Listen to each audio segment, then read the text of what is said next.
Hello everyone. তো তোমরা সকলে কেমন আছো? আমি ঠাকুরের কৃপায় ভালো আছি। চলো আজকে একটা তোমাদের রেসিপি দেখাই, সেটা হচ্ছে মোচার বড়া করে তরকারি। বেসিক্যালি অনেকে এটাতে আলু দেয়, আলু দেয় না। কিন্তু আমি যেহেতু আমার হোম ডেলিভারিতে রেসিপিটা হয়েছে সেজন্য আলু দেওয়াটা জরুরি। তো ওই জন্য আমি প্রথমে একটা ভেজে নিলাম মোচার বড়াগুলোকে। তারপর একটা মশলা, যার মধ্যে আদা, জিরে গুঁড়ো, ধনে গুঁড়ো, লঙ্কার গুঁড়ো, হলুদ, লবণ, চিনি সব কিছু দিয়ে একসঙ্গে মিশিয়ে একটু জল দিয়ে মিশিয়ে রেখে দিয়েছিলাম। তারপরে কড়াইয়ে তেল দিয়ে তেল গরম করে কাঁচা লঙ্কা, পাঁচফোড়ন দিয়ে আলুগুলো দিয়ে দিয়েছিলাম। এবার আলুগুলো কিছুক্ষণ ভাজার পর আমি একটু হিং দিয়েছিলাম। হিংটা দিয়ে কিছুক্ষণ নাড়ার পর মশলাগুলো সব দিয়ে ভালো করে কষিয়ে একটু কাজু বাটা দিয়েছি।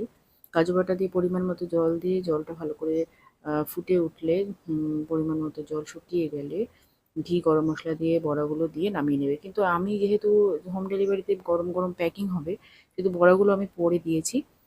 প্যাকিংয়ের সময় ভেতরে বড়াগুলো দিয়ে প্যাকিং করেছি। তো ভিডিওটা তোমাদের যদি ভালো লেগে থাকে অবশ্যই একটা লাইক, কমেন্ট করে যেও। যদি এর থেকে কোনো বেটার কিছু এর মধ্যে সাজেস্ট করার থাকে করো অবশ্যই।